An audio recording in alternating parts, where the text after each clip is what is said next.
2, 3, 4, 5, Kuusma, Mere, Sünd, Veiko. Valdo Lips on treener, kes Eesti korvpallisõprade jaoks tutvustamist ei vaja. Kunagine rahvuskoondislane, kes on alustanud Viimsi esindusmeeskonnaga juba 5. järjestikust hooaega.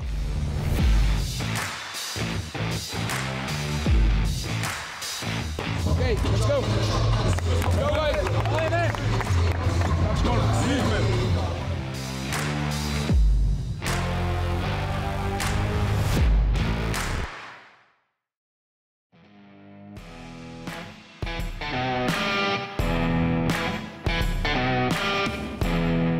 Kõige suurem mõjutaja, et ma üldse spordi juurde jõudsin, oli, ma arvan, isa, või kindlasti oli isa, kes oli hirmu spordifänn, mis näitab, et vanemate mõju on suur pojale, eriti isa, eks. Et sellepärast tema vaatas igasugust sporti ja mina temaga. Ja see oli mul suhteliselt varakult selline eesmärk ikkagi saada sellel ajal siis Tallinna Kalevisse ehk Eesti koondisse või tänapäeva mõistes siis. Eesmärgid olid muidugi suured ja eks mul seal mingi läbipõlemine tuli mingi aeg, aga kuidas ma sinna juuresse jõudsin, siis mingi aeg ma sain aru, et siis oli minu arvates nagu rahadega veel keerulisem korvpallur, ütlesin ennast Est-Lat-liiga tasemel, selles mõistes Eesti meistrivõistluste tasemel ära elatada perega, no kui pere on, eks. Seda ma mäletan, et palka me saime 9 kuud, 3 kuud pidid ise hakkama saama, paljudes kohtades on siiamaani nii, eks. Pidevalt olid palgavõlad, seda ma mäletan.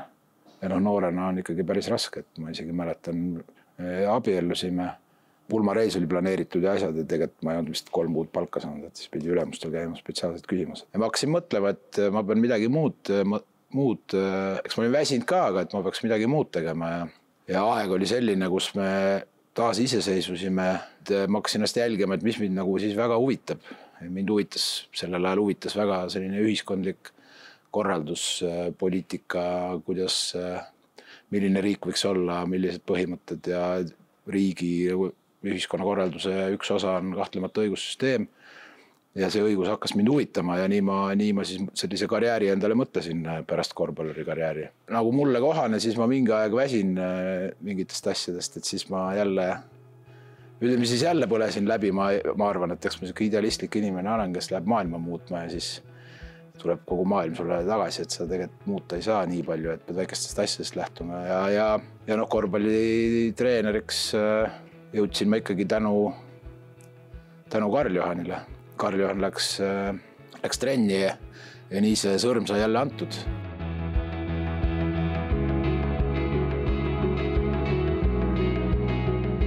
Ma noorem olin noorteklassis üles tulin, üldse ma jõudsin ju korvpalli juurde, siis nagu tema jõudis tagasi, siis tänu minule korvpalli juurde, mina üldse jõudsin korvpalli juurde tänu temale, et ma nagu nägin, isa oli eeskuju, nägin teda mängimas, sealt mul endal tekkis see armastus korvpalli vastu. See oli siuke asjade kokkulangemine, et ma arvan, et lõpuks oleks ta selle korvpalli juurde nii tagasi jõudnud.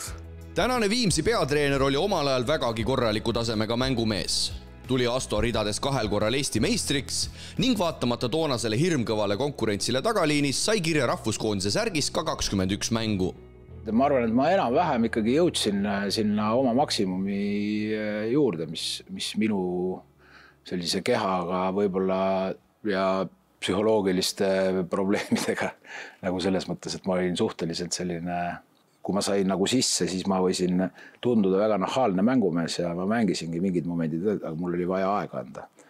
Ma ei pea ennast mingiks eriliselt andekaks nagu korvpallis, et ma olin suhteliselt puine, ma arvan. Kui ma mõtlen ka seda, mis nagu füüska mõttes, ma arvan, et mulle oleks võinud teha tänapäevaste teoreetiliste või õpetussõnade järgi või raamatute järgi natuke teistsugust trenni võib-olla. Aga aeg oli teine loomulikult, et aeg on edasi läinud ja kõik sporditeadus ka arenenud. Ta oli tark poiss, see oli esimene kohe näha, et ta oli niisugune tagamängija ja ma nägin, et vähemalt mul on sellel võistkonnal on niisugune nagu mängujuht on olemas. Kui me tegime oma mänguplaani ja meil olid ka omad liikumised seal, kuna me jäime pikkusega sageli väga palju alla, siis olid meil liikumised, kus me oma pikad sokutsime oma liikumistega vastaste lühikeste vastu ja selles liikumis olenes väga palju, kuidas see mängujuht need meie plaanid käiku oskas panna ja selles oli Valdo väga tugev. Meil oli ju need Venemaa turniirid käisid ja siis ta oli see mees, kes ikka suutis maha võtta kõik Venemaa paremad mängijad. Kui me võrdleme tippkorvpalluri ametit 90-ndatel ja praegu, kui sinu all need mehed siin kõrgliigas mängivad, siis mis need võib-olla peamised erinevused on? Saab seal üldse midagi võrrelda? Mis mulle tänapäeval minust üks suur puudujääk on suvist ettevalmistust ju koos sisuliselt ei toimu. Et me ikkagi elasime ka noorena, aga ka tippkorvpallit, ma mäletan, et me olime ikkagi nagu laagrites ja need ei olnud mingisugused 3-päevased teambuildingu laagrid, treeninglaagrid, eesmärgiga ikkagi pikemalt nagu trenni teha. Et kui me räägime, kui oluline on see ettevalmistusperiood ja me nõuame, et mängijad peaksid siis suvel sammu edasi tegema nii füüskalt kui mingist asjadest, siis ma küsin, et kui palju neid mängijaid on, kes ei räägi tahtest, aga räägin, et kes nagu tegelikult sporditeadust teavad, et kuidas seda teha. Et meil olid ikkagi treenerid nagu kogu aeg kõrval ja plaanid ja nagu see. Füüsilisuselt on see kindlasti läinud hoopis teiseks mänguks, kuigi me nüüd räägimegi, et füüsiliselt on veel kõvemaks läinud, kui vanasti tehti minu arvates seda füüsilisele pöörati palju suuremat tähelepanu, vähemalt Eestis. Sa lõpetasid mängimise 31-aastaselt ja läksid siis õigussüsteemi, oled olnud nii kohtunik, kohtutäitur, vandeadvokaat ja nii edasi. Kas sel hetkel, kui sa selles valdkonnas töötasid, korvpalli sisuliselt sinu jaoks ei eksisteerinud?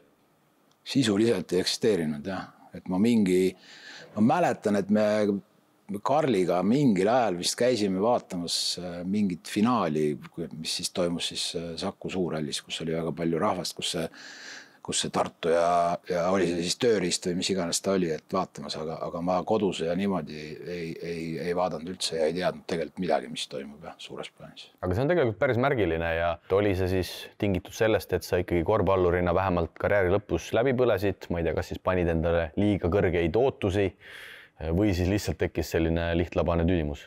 Kui ma tagantjärgi mõtlen, siis see eesmärk oli ikkagi see, et hirmsalt nagu läbi lüüa.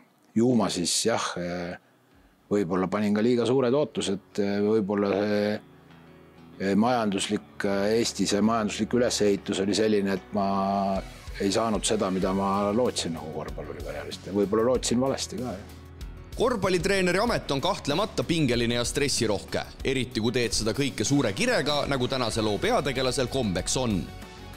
Seeläbi on hea, kui on teatud hobi, mille kaudu end vajadusel korvpallimõtetest maha laadida.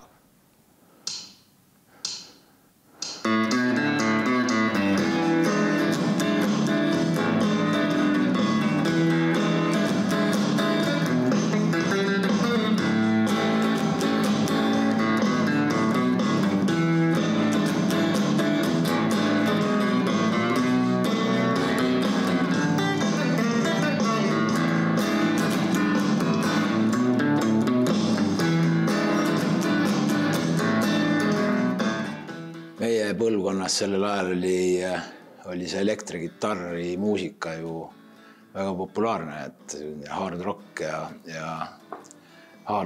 ja mis see hard rock ikka on, üks elektrigitarr on üks põhiline asi. Ja mulle see muusika meeldis, Metallica, Guns N' Roses tippajad ja mis mind seal võlus, seal oligi see elektrigitarr. Ja seal kuskil mingil ajal oli mul Eestist muidugi Ruja ja Gunnar Graps ja Magnetic Band. Ja mul oli kuidagi noorest peast kogu aeg, et ma tahaks seda Metallica või ma ei tea, Jimi Hendrixit või SRV seda mingisugust asja mängida, aga elu oli korvpallis õppimine, mis iganes ei olnud aega ja võimalusi ja ta jäi ja nüüd ma arvan 4 aastat tagasi, 5 aastat tagasi, siis ma mõtlesin, et ma peaks ikkagi siis vanast peast oma unistused täide viima. Mida sul annab selles mõttes, et ma eeldan, et on selline mahalaadimise moment, ütleme siis põhitöö kõrvalt? No jaa, mul ongi, et kodus on kõik hästi, pojal on kõik hästi, elukaaslasega on meil kõik hästi, meil on super suhe, lapselapsed on stressilased, siis on nagu midagi nagu täitsa endal, et annabki mulle, et ma jälle oma arengu juttu räägin, et ma ise tunnen, et ma olen jälle nagu õppin midagi juurde.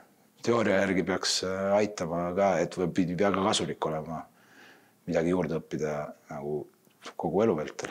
Et ma loodan, et see aitab seda ka. Aga see musikaalsus, see on kuidagi sul noorest peast kaasa tulnud või see? No mina ei tea, kui musikaalne ma olen. Et keegi mulle rääkis kunagi, et ema, isa, et mind taheti ka sinna laulukoori, nagu ikka Eestis võetakse, aga mind see ei huvitanud, et ma tahtsin ikka sporti minna teha. Et muusika, aga see rock-muusika, see on mulle meeldinud ja vahepeal kuuled mingeid lugusid ja mõtled, jummel küll, kuidas inimesed mängivad.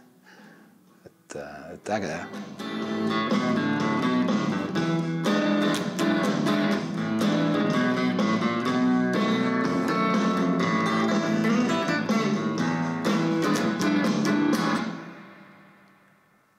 Siis minul on meeles niimoodi, et ta ise ütles, et ta tahab nüüd korvpallitrenni minna.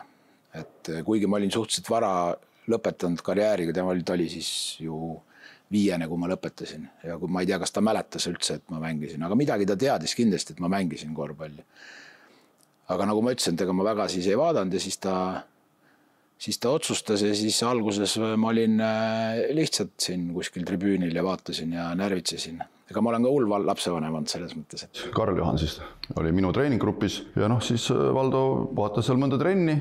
Lapsevanemana rõdu peal, teades, et ta on ju korvpalliga seotud, siis kutsusin, kuule, et äkki aitad natukene ka. Väga nagu suur trigger oli siis see, kui pidime minema reedel võistkonnaga Soome turniirile. Minul päev enne seda neljapäeval õnnestus oma esimene Achilles katki teha. Ja siis oligi küsimus, et kas meil jääb minemata või siis helistasin Valdole. Valdo oli nõus, et see oli siis selline nagu võib-olla üks samm nagu edasi, et kus see asi veel tõsisemaks läks kui see, et seal mõnes trennis mõni minut. Ju siis Tanel tundis, et mingi kasumus seal on, siis sõrm jälle sinna läks ja siis ma hakkasin jälle fännama seda asja, et kuidas just nagu sellist spordi tõelist eesmärke püüdma, et inimesi arendada, lapsi arendada, füüsiliselt, vaimselt inimesena kasvatada. Kas sul oli midagi sealt nii-öelda õigussüsteemi ametitest ka kaasa võtta? Kas sa tunnetad ise, et seal veedetud aeg on sind kuidagi korvpallitreeneri ametis ka aidanud? See, kuidas inimesi juhtida, kuidas nendega rääkida. Ma pean treenerit ikkagi juhiks. Selles mõttes, et on ühe mingisugune nagu on, ma ei tea, osakonnajuht kuskil pangas või advokaadibüroos, eks. Et juhina, kui sa oled ainult selle korvpalli sees ja tundub, et see korvpall on ainult see ja kõik nagu peavad ainult seda korvpalli, peavad esimeseks asjaks. Ma arvan, et tänapäeval niimoodi tööd teha ei saa. See inimeste tundmine, psühholoogiline tundmine, metoodika, pedagoogika, see on see, miks ma arvan, et on hea ja miks mul oli kasulik ka sellest korvpallist eemale olla. Et näha seda, et kõik ei käi ainult korvpalli ümber ja inimesed, eriti noored, eriti tänapäeval, tegelikult ei mõtle nii nagu mina näiteks noorena või paljud teised, et korvpall on see, mis on minu elu mõte. Ja me peame neid korvpalli juurde tooma läbi selle, et korvpall on ka psühholoogiliste võtetega, et korvpalli huvitavamaks teha. Ma arvan, et ta võib-olla kõige suurem tugevus ongi see, et ta suudab nagu nii-öelda mobiliseerida kogu seda meeskonda, organisatsiooni, kes tal on, et ta usaldab siis usaldab füsiot, eks ju, vigastuste küsimuses, usaldab jõusaali treenerit, jõusaali asju, usaldab abitreenerit nii-öelda nendes asjades, milles tema on tugev, et ma arvan, et on väga hea selline nii-öelda just kogu selle, mitte ainult mängijat, aga kogu selle nii-öelda tiimi nii-öelda liider. Sind on omal ajal juhendanud ikkagi tõeliselt korvfeed. Oskad sa neist võib-olla kedagi eraldi välja tuua, kelle mingit sorti õpetuste järgi sa ise võib-olla täna treenerina toimetad? Treeneri karjääris siis Märt Kermon on mind selles mõttes kindlasti mõjutanud, et Märt Kermon selgitas meile, miks me mingeid asju teeme. Ma räägin eelkõige nagu üldkehalises mõttes, mida ma pean väga oluliseks osaks, et üldse korvpalluriks saada. Et miks me midagi teeme, miks me peame aeroobset jooksu tegema, veel mingeid asju, aga see on nagu eriti eredalt meeles. Valdo on selline rohkem proovib olla selline uue kooli treener, et ta proovib mängu kiireks ajada, ta laseb mängijatel rohkem vabalt mängida, ehk siis tekib rohkem eksimusi, aga selle poolest tekib rohkem õnnestumisi. Et ta ei ole sellise karmi käekirjaga, et ta on sellise vaba oma käekirjaga ja ta on selline analüütika, et talle meeldivad hästi palju numbrid, et igasugused mingid trenniraskused ja asjad, et neid tuleb alati märkida. Sina kui mängujuht, miks sulle eelkõige meeldib Valdo Käe all mängida, arvestades, et sa alustad tegelikult siin juba 3. hooaega? Valdo Käe all mulle meeldib mängida peamiselt sellepärast, et ta annab mulle hästi palju vaba ruumi. Ise otsustada, alati muidugi peab süsteemi jälgima, aga kui mul on mingeid ideid, mõtteid, siis ma saan alati Valdoga rääkida, ta kuulab mind, muidugi kui ma hulluks lähen, siis ta mulle vastu pead, aga ta laseb mul eksida ja mängida, et see on hästi tähtis praegu minu jaoks. Hästi Kaspar, käed tööl! Käed valmis kaitses. Me küll praegu proovime rünnaku kordusi teha, aga kaitses ka. Käed valmis. Tänane päev on üldse selline, et meil on üks trenn, et võtame natuke volüümi maha. Esiteks Asko alustab oma üldfüüsiliste asjadega. Kõigepealt nii-öelda soenduse osas ka. Korvpalli osas väikse scoutingu oleme teinud Cramo vastu. Kuigi me siin hooaja alguses väga vastastesse ei süvene, aga ikkagi midagi oleme vaadanud ja täna on põhimõtteliselt jutt ja proovime rääkida ja mängida siis, mida Cramo me eeldame mängib meie rünnaku vastu, palliga katte vastu. Try now this, all in offense. Try this first, wait, come. Flat, hop, wake up, stop and try to hold him behind. You go like usual. This snake option, yeah? Big guy maybe needs to screen your own man. Let's go. Nagu sa mainisid, täna on siis selline kombineeritud üks pikem treening. Kuidas sinu stiil ütleb või milline see tendents siin Viimsis on? Kas pigem teetegi ühe pikema või oled sa selline 2 trenni mees? No, ma alustasin üldiselt ikka sellega seda Est-Läti ja mõttemaailm oli selline nagu siis nimetame siis vanakool, et peab ikka 2 trenni tegema. Ja mingi aeg ma lugesin, ma ei mäleta, oli see mingi Serbia vend, oli see Ivkovic või mingi tippmees, et tema ütles, et mis siis muutunud on ja tema tõi ka selle välja, et muutunud on palju see, et tema teeb ka ühe trenni, et pigem pikema. Ja ma olen liikunud selles suunas kogu aeg, et meil on praegu maks on 2 nädalapäeva, kus on 2 trenni. Et pigem on see ühe trenni poolda. Seal on erinevad põhjused ka, et vanasti oli ju see 1,5-tunnine trenni 1 ja 2, eks, aga mäng kestis ka vanasti 1,5 tundi. Tänapäeval tuleme saali, aga mäng lõpeb, siis oled siin saalis olnud koos soendusega 3 tundi vist. Ja see mäng alates soendusest kuni selleni kestab 2,5 vähemalt. Et see on see põhjus ka. Tulge siia. Pikkadel on hea tööpäeva, pikad peavadki rohkem jooksma mängus, nii et olete 5 ja möllate. Kuidas sa seda tänavuse hooaja punti üldse selles mõttes hindaksid, et noored mehed, vihased mehed, kes need kõige kõvemad tööloomad siin satsis? No näe, Oll oli praegu siin viskamas juba, ma ei tea, mis kellast oli juba varem siin, kui mina jõudsin jälle 10:30 paiku. Palju selliseid mehi on, keda peab reaalselt nagu tagasi hoidma ja võib-olla saalist minema peksma? On üldse selliseid? Mõndadel perioodidel on meil enne ka, kus ma panen siin tiimale ütlema, et kuule, et kui see ennast tuleb ja küsib, et siis ütle, et täna ei saa trenni teha, individuaalset trenni. Mul on praegu keeruline öelda, et praegu on meil olnud see ettevalmistusperiood päris raske. Ja siin ma ei ole sellele kätt ette pandud, et eil oli puhkepäev, Tiima 3 mehega tegi jälle, et ma kätt ette ei pandud. Lipsu on tänaseni Viimsis hoidnud eelkõige tema treenerina eristuv mõtteviis. Spordi alus ja põhimõte on küll teha tulemust, kuid selleni jõudmisel on ülimalt oluline roll ka sportlase arengul. Mul ei ole mitte kunagi seda unistust olnud, et mu treeneri ambitsioon on alati olnud inimese arengule kaasa aidata. Sellel ajal, kui mina tulin siis Tanelile appi, siis Tanel oli samasugune. Ma selles mõttes sain veel Tanelilt rohkem seda puust, et ta käis seal Fetsis ja sellel ajal tema oli ka ja on kogu aeg olnud, oli siis ja on kogu aeg olnud see, et Eesti korvpalli peamine eesmärk võiks olla siis Eesti korvpalli arendada ja oluline osa sellest on noored. Me oleme selles mõttes ju koos tegelikult kasvanud on see tuumiktiim, on ju, et tema kindlasti sinna kuulub ja kui siin ongi arutlusel olnud, meil ei ole mingit põhjust nagu vahetada, aga Valdo on öelnud, kui klubi näeb, et kas kedagi vaja edutada või olukord on selline, et oleks parem, et ta treenib mingil aastal noortevõistkonnaga, siis Valdo ütleb, et tema teeks seda, et tal ei ole mingit küsimust. Aga miks see noortega töö sind ikkagi paelub, kui me ikkagi pigem siin Eestis näeme seda, et tahetakse ikkagi kohe teha seda suurt korvpalli, tahetakse minna sinna kõrgliigasse, treenerina mängida medalite peale ja selles mõttes sa oled justkui selline mingis mõttes mohikaanlane või erandlik nähtus? Minu jaoks selline tippklubi sport, see ei ole ainult nagu korvpall, vaat ka jalgpall. Et kuidagi on minu jaoks kaugenenud sellisest, mis mind spordi juures paelub, ütleme niimoodi.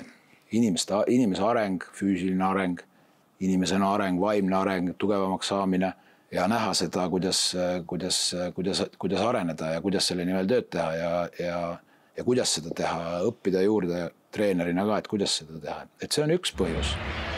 Toll on täpselt niimoodi transitionis, et ta ei lähe lauda ja ta ei lähe tagasi.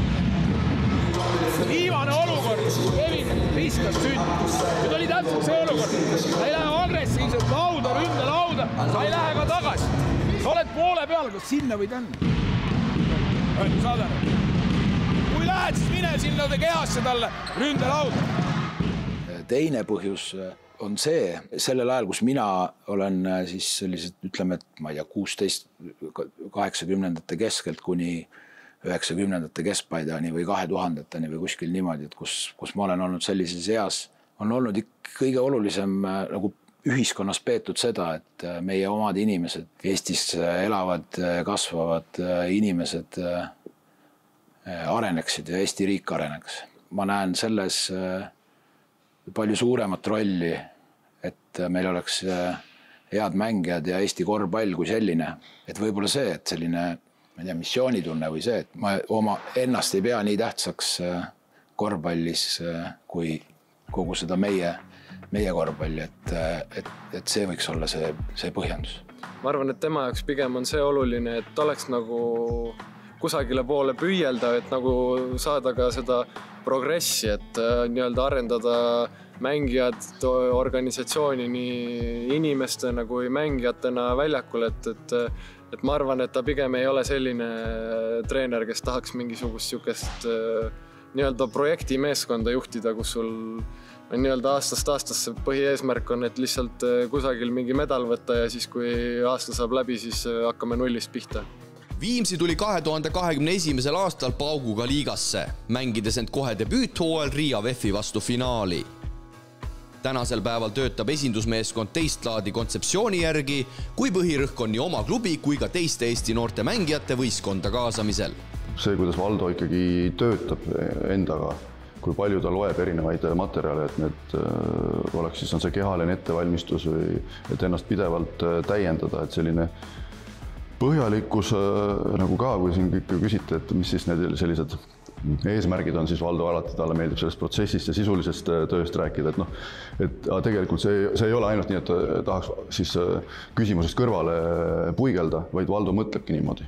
Ma ei mäleta, kas me veel juba esiliigas mängisime või oli see veel varem või igatahes mina olen Taneliga seda arutanud ja minu seisukoht on alati olnud,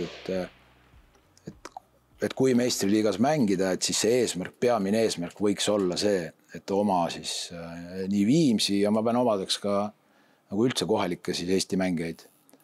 Et nendele anda võimalus neid arendada ja neid paremaks teha ja läbi selle nagu kasvada võib olla siis tipp, et see võiks olla see eesmärk.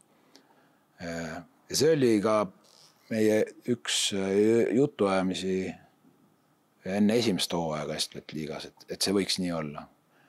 Läks teisiti erinevatel põhjustel.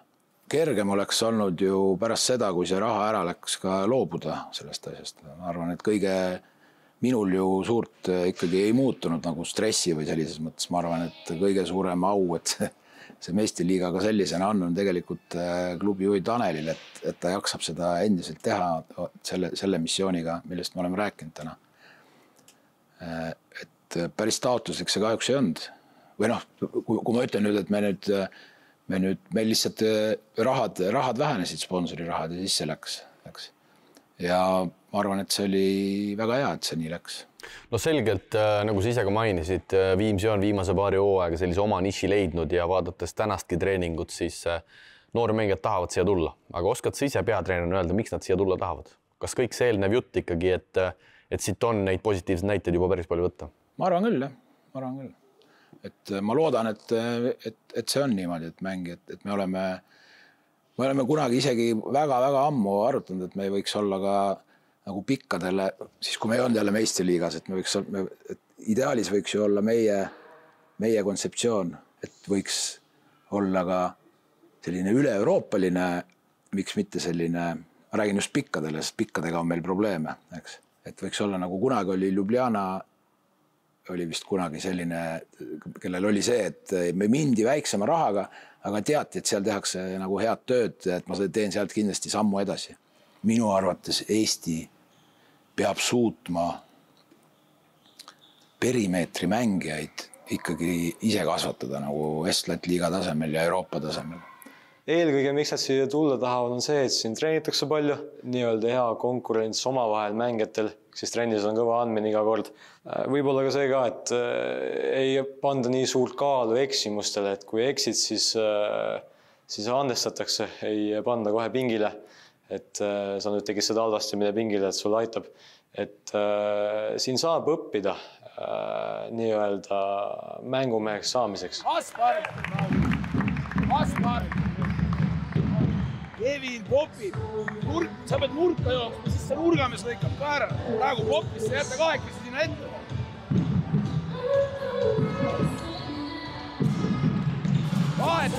Vahetus alt ja ei lase tal mind.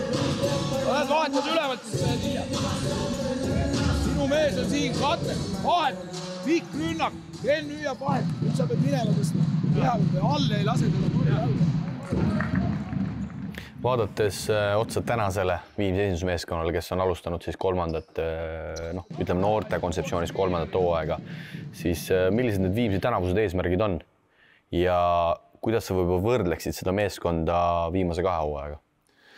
Minu arust me oleme sammu edasi teinud kiitusel nagu klubi juhile, et me oleme sammu edasi teinud selles mõttes, et meil on 15 mängijat rosteris. Ja ma see aasta näen nagu tõesti konkurentsi võistkonna sees. Mul on hea meel, et meil on jälle uued siis järgmise põlvkonna mehed võistkonnas, sealhulgas meie süsteemist. Ja hea meel, et saime ka siis ühe kohaliku poisi Gert Suvi siis koju tuua, et temaga tööd teha. Meil on kogemust rohkem, kes on mitmes aasta juba siis meie nii-öelda veteranmängijad, kes teavad, mis neid ees oostab, kes on saanud oma kordusi ja peaksid sammu veel edasi tegema. Meil on sellised mängijaid, kes on olnud mitu aastat Estlat liiga süsteemis, aga rohkem nagu siis, kus mänguaeg on vähe saanud, kes peaksid nagu printsiibis juba olema harjunud selle meestega. Ja meil on siis need mehed, kes teevad esimesi sammu meeste hulgas siin, peavad treeningprotsessi kõigepealt kohaldama. Aga ma ikkagi ütlen, et meil konkurents on võistkonna sees võib-olla esimest korda selline. Elus on vaieldamatult olulisemaid asju kui sport ja korvpall. Seeläbi on Valdo isana uhke, et poeg Karl-Juhan on mängimas karjääri parimat korvpalli ning kõige tipuks pannud ta ka 2-kordse vanaisa rolli. Ma olen väga uhke Karli üle, et ta jõudis oma aja ära oodata. Et ta kannatas ja tegi tööd selle nimel, et näidata, et ta on tegija. Ma tean, et Tanel on uskunud temasse alati. Ma tean, et Indrek Visnapuu on temasse uskunud ja ma rohkem ei teagi. Isana mina loomulikult on ja rääkimata sellest, et ma ei teagi, kui paljud treenerid temasse tegelikult uskusid, et ta nii kaugele jõuab. Selles mõttes on ta väga-väga tubli olnud ja ma olen väga uhke tema üle. Lisaks tublile korvpallimängule on Karl tänaseks ka tubli pereisa ja seeläbi teinud sinust 2-kordse vanaisa. Palju sa üldse seda vanaisa rolli saad nautida, arvestades, et Karl mängib Tartus ja pere ikkagi ka suures plaanis pesitseb seal? See on suur õnnistus, et ma olen väga uhke selle üle veel suurem uhkus, et Karlil on suurepärane pere, suurepärane naine suurepärased lapsed ehk minu lapselapsed, et tahaks rohkem. Aga eks mul on ka, eks elu on ju see, et peab tööd tegema ja päris vanaisaks veel ei saa hakata, nii et kogu aeg oled, kuigi see võiks olla ju väga tore, ma hea meelega oleks. Valdo Lips on kahtlemata korvpallipersoon, kes armastab korvpalli enda ümber, mitte ennast selle mängu sees. Jääme lootma, et taolisi noortesse uskuvaid ja neisse panustavaid korvpallitreenerid jõuaks tulevikus meie Meelisala juurde veelgi enam.